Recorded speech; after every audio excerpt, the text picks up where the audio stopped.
Hi hello guys, ಎಲ್ರಿಗೂ ನಮಸ್ಕಾರ. So ಇವತ್ತೇನು ಕ್ರೇಜ್ ಇದೆ ಎಲ್ಲರಲ್ಲೂ ಅಂತೇಳಿದ್ರೆ 18 ವರ್ಷಗಳಿಂದ ಕಾದತ್ಕೊಂಡು ಕೂಡ ಸಾರ್ಥಕ ಆಯಿತು. ಹಲವಾರು ದೇವರುಗಳಿಗೆ ಮೊರೆ ಹೋಗಿದ್ರಿ, ಹೋಮ ಹವನ ಆರಕೆ ಅಂತೆಲ್ಲ ಮಾಡ್ಕೊಂಡಿದ್ರು. ಅಂತೂ ಇಂತೂ ನಮ್ಮೆಲ್ಲರ ಅಚ್ಚುಮೆಚ್ಚಿನ RCB ಅಂತೂ ಗೆದ್ದಾಯಿತು ಕಣ್ರಿ. ಬನ್ನಿ ಸೆಲೆಬ್ರೇಷನ್ ಯಾವ ರೀತಿ ಮಾಡ್ತಿದ್ದಾರೆ ಅಂತ ಒಮ್ಮೆ ನೋಡ್ಕೊಂಡು ಬರೋಣ.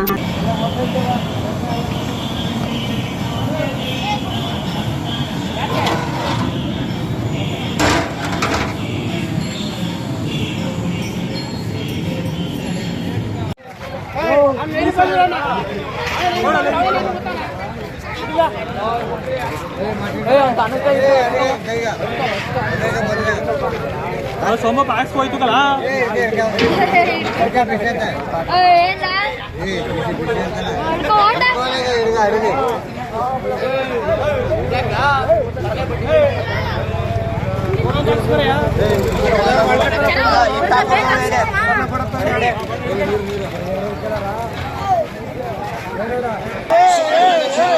ಮಾಡಿದರೆ ಖಂಡಿತ ಚಾಂಪಿಯನ್ಸ್ ಫೈನಲ್ಸ್ ಅಲ್ಲಿ ಆಡಬೇಕು ಅಂತ ತೋರಿಸಿದ್ದಾರೆ. ಅಲ್ಲಿ ಅವ್ರು ಬೋರ್ಡ್ ಹೇಳ್ತಾರೆ ಶಶಾಂಕ್ ಸಿಂಗ್ ಇಂದ ಯಾಕೆ ಸೆಲೆಬ್ರೇಟ್ ಮಾಡ್ತಾ ಇಲ್ಲ ಅಂತ.